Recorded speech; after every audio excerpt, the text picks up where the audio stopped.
to wear sleeves or not to wear sleeves? That is the question. Whether 'tis nobler to be thought a man for not wearing sleeves or to be warm for wearing them, that's not the decision for me to make. I'm a reporter and I'm wearing the heaviest coat that I have.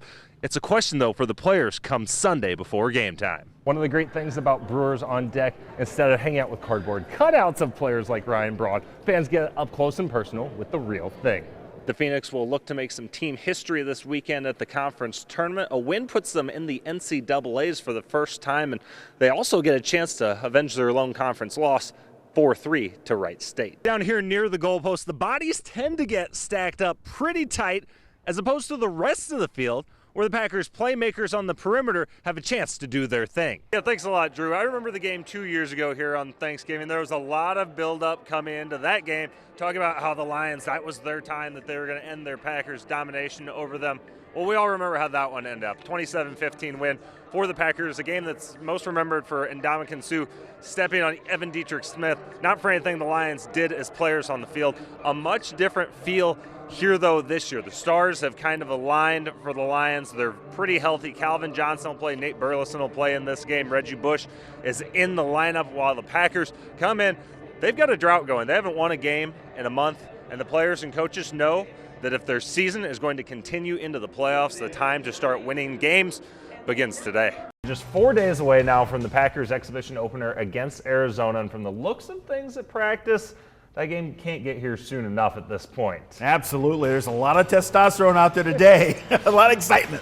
Here was maybe the highlight, if you can call it that, of the fight today. Jermichael Finley throwing some haymakers. Big Johnny Jolly getting in there as well. Well, again, this is the point where you're only got a couple of days away from your first exhibition game. Save a little bit of that energy, or just save a lot of it for the game on Friday night. Well, you know, we want those guys to be on edge, and if they're on edge, this is going to happen from time to time. Well, it's going to happen, but right here with helmets on, that's not a good idea. And, you know, the team says fights are part of camp, but it's not necessarily a good part of camp. Now, here's the latest from Fox 11 Sports. Welcome back. Well, Little Chute, #1 in our Fox 11 Top 11. Seymour, #2 in the ranking. A year ago, these two met. The Mustangs came away with a win thanks to a buzzer beater by Mitch Siskey. Let's go to the action from today. Little Chute senior Turner Botts just 13 points away from becoming the school's all-time leading scorer. Seymour star Sandy Cohen gets it going early from the corner. That three puts the Thunder up by 5. He was largely held in check, though. Kenneth Lowe not held in check. He throws that one down. Let's check it out again in slow motion. Watch out below. Back to Botts. He needs one more to set the school record, and there it is on the baseline. 966 career points, breaks 94 grad Mike Helbert's record. Little Chute gets the win in this one, 48-30. The Phoenix men's basketball team looking for their 7th straight home win and to go 4-4 on their homestand, closing it out with Cleveland State this afternoon. And it would be once again a team effort in this one. Let's go to Alec Brown, the pretty turnaround jumper for the 7-footer. He had 14 points, 6 blocks. The Phoenix, a 13-0 run in the first half to stretch the lead in this one. Sultan Muhammad there with the 3. Now how about Jordan Faust, the early leader for Freshman of the Year? 17 points, 10 boards, 4 steals, 3 blocks. That's what we call a box score filler. And for dessert, no, not funnel cake. I'm talking about the Kiefer Sykes Jam. GB wins 77-50. It's their biggest league win since 2005. The Phoenix women also winners. They took it 59-41 at Youngstown State. Lydia Bauer, 15 points. Stephanie Sension added 12. Green Bay has now won 9 games in a row. Let's go to Big Ten leading Wisconsin, putting their unblemished conference mark on the line against Iowa. This one not going well for the Badgers. Aaron White throws that one down. Iowa up as many as 20. Wisconsin, though, making a push in the second half. George Marshall going to make it a 6-point game with just over a minute to go as he gets to the rack for the 2, and that's Marshall again. Look at the friendly bounce from the Carver Hawkeye Arena rims. 3-point game, 22 seconds to go. The Badgers, though, get no closer. Iowa wins 70-66, knocking Wisconsin out of first place. Marquette on the road. They weren't faring very well either in the first half, down 29-13 at the break. They also come all the way back in this one. They tie it on the Trent Lockett putback right there, 61 all at that point. We go to overtime, 20 seconds to go. Devontae Gardner, the old-fashioned 3-point play, ties us up but Cincinnati's Sean Kilpatrick makes it all go for naught. That's your game winner. Cincinnati takes it 71-69. Gary Gresham and St. Norbert hosting Cornell College today. The Rams started out hot from downtown. Tabari Carter puts the Cornell Rams up by 2 with that triple. Then it's St. Norbert freshman Isaiah Anderson in the post, loses it, gets it back, gets it to drop with the lefty hook. Then in transition, Kimberly alum Paul Appleton gonna drain the 3-ball. That gives the Green Knights a 1-point lead. They go on to win it 80-63, and thanks to a Grinnell loss, they are now all alone atop the Midwest Conference. In the women's game, they're hosting 19th ranked Cornell on Alumni Day, doing their predecessors proud. Nice defense here leads to the transition 2 for Krista Hawkinson. She had 18 in the ball game.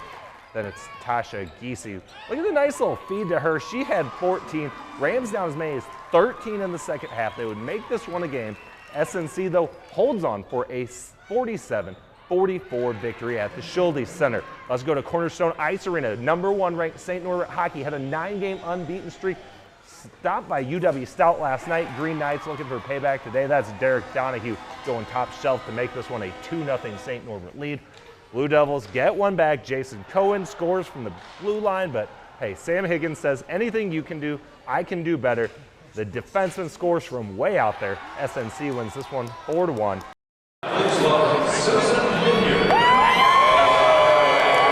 Susan Minier of Winneconne got the chance to live out every Brewers fan's dream, throwing out the first pitch. I was very nervous before the game just because everyone's giving me pointers and telling me what to do. Butterflies before first pitch should be no big deal, at least not when you've been fighting cancer as Susan has. Her family says the honor lifted her spirits. I'll tell you, if there's one thing that could have helped with what she's going through right now, it would have been this. I mean, I know when her dad first nominated her, it was a dream, but then when she was finally picked, her whole spirit picked up, and it's been wonderful. I think a lot of it's taken her mind off of what's going on with the breast cancer. So it's just been a great experience. Right now in the middle of my chemo treatment, so I had a chemo on Thursday, so it gives you something to look forward and get out of bed and just be excited about. Once Susan found out that she had won the contest, she got to work making sure she threw a strike when she got to the mound here at Miller Park. My son had me go to the ballpark earlier this week, and he was giving me lots of pointers, but once I went out there, I forgot it all. She texted me the first day. She said, well, about half of them were wild pitches, a quarter were near the strike zone, and a quarter she thought were strikes. I said, it sounds like the Brewers pitching, I said. The pitch that counted found its mark, and according to Susan, so did the day's goal of raising breast cancer awareness. She said many people came out to talk to her about breast cancer prevention and treatment. It's a great experience, something good to come out of my experience with cancer. I've been a Brewer fan for a long time, so this is an amazing opportunity. In Milwaukee, Jude Wilbers, Fox 11 Sports.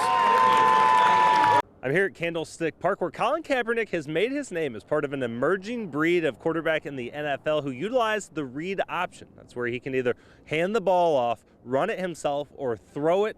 It used to be thought of as a college play, but 3 of the 6 teams that made the NFC playoffs used the play extensively. Teams in the past have been reluctant to do it. They like having a drop back passer because if you're going to pay a guy $20 million a year, you don't want him running around getting banged up. But when you have a guy that's as good an athlete as this guy, yeah, of course, you'd be dumb not to run him a little bit. A lot of teams are having success with it, so it's definitely something, we take notice, take heed to, and, we'll be prepared for that. In Kaepernick's 13 games and 7 starts, his numbers compare well with Russell Wilson and Robert Griffin III, although his do skew a little more heavily towards the run. With that proclivity to keep it himself, the Packers are stressing the importance of playing assignment-sound football. I think you got to have responsibilities with everybody coming out the backfield, know who you got, and make the adjustments. So, that's pretty much a big thing, and not let the quarterback keep the ball and make plays with his feet. Our main thing is going to the running back, and the other people, they go to the quarterback. So everybody do their same job, their responsibility, it will be good. Kaepernick not only makes plays with his feet, he's also adept at hitting on the deep ball. According to Pro Football Focus, Kaepernick and Aaron Rodgers rank 1-2 in the NFL on completion percentage on passes of 20 yards or more. He's gifted. He can make all the throws. He's a big athlete, and you can see why he's playing. Well, I noticed that he has a strong arm, and you see him make a lot of accurate deep ball throws downfield. So he has a good arm, so he can hurt you with his arm and his feet. For all his physical prowess, there's one thing Kaepernick lacks, that's playoff experience, at least until Saturday's game. In San Francisco, Jude Wilbers, Fox 11 Sports. Having a pair of brothers on a high school team, not super unusual. Having one who's a player, the other the head coach, like Notre Dame has with the Bobinski brothers, now that's a little different. A lot of people at school always think he's like my dad or something like that. Ben and Brian Bobinski are 16 years apart in age. That means that the coach-player relationship has given them something they might not have had otherwise. I think it means a little bit more than just by myself, because we can do it together, and it makes it more interesting because he's on my side the whole time, and it just kind of builds our relationship. Honestly, having him at school, coaching and teaching, the 12 years I've been there, these 4 have been by far the most special for me. Brian says he's seen Ben blossom as a player in high school, going from playing golf on a whim as a freshman to an all-conference performer as a senior.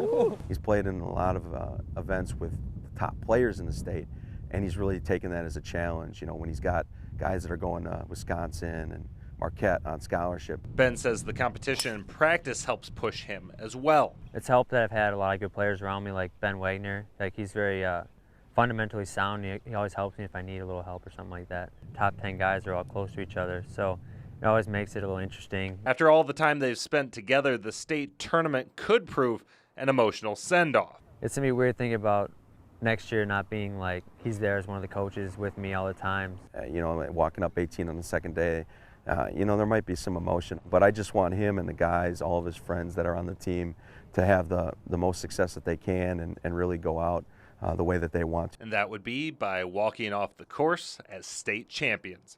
In Green Bay, Jude Wilbers, Fox 11 Sports. When a professional athlete, baseball player in particular, retires, often left with a question, what's next in life and career? For one former Brewer, that's patrolling the dugout in the Midwest League. Our Jude Wilbers caught up with a former Brewers shortstop and current Fort Wayne Tin Caps manager Jose Valentin about life in the Midwest League. Hey, Jude. Hey, Drew, thanks a lot. Jose spent the first half of his 16-year big league career with the Milwaukee Brewers, but he's back now with the organization that originally signed him back in 1986, the San Diego Padres. Now, Jose made almost $37 million in his major league career, so he's not here in the Midwest League for the money. He's here just because he loves teaching the game to the next generation of major league stars. When I asked Jose if the Class A was like he remembered it back in 1987, he said, no way. These guys have it way easier. We were doing all the grounds crew work before we even started the game. So that's what I would have to call a doubleheader, I suppose. We'll hear more from Jose, and we'll have highlights of tonight's game come up at 9. For now, let's go back to Drew in the studio. After winning one of their first 10 games of the season, the Brewers Gamblers opened the playoffs as the number 2 seed in the Eastern Conference. Quite a turnaround. Jude Wilbers now live with the Resch. More as game 1 of their series with Youngstown is tonight. Jude? Yeah, Drew, they're just happy to be playing someone that is not named Muskegon. They took 3 out of 4 against the Lumberjacks to end the regular season, including a pair of wins here at the Resch Center last weekend. And by doing so, they avoided another rematch with that very physical Muskegon squad. Instead, they're taking on a Youngstown team that's much more like them stylistically. And while they took 5 of 6 games from the Phantoms this regular season, they say that they expect a tough series with a very offensively skilled Phantom squad. And, of course, the Gamblers are trying to become repeat champions, a feat that hasn't been done in the USHL in over a decade. At the Resch Center, Jude Wilbers, Fox 11 Sports.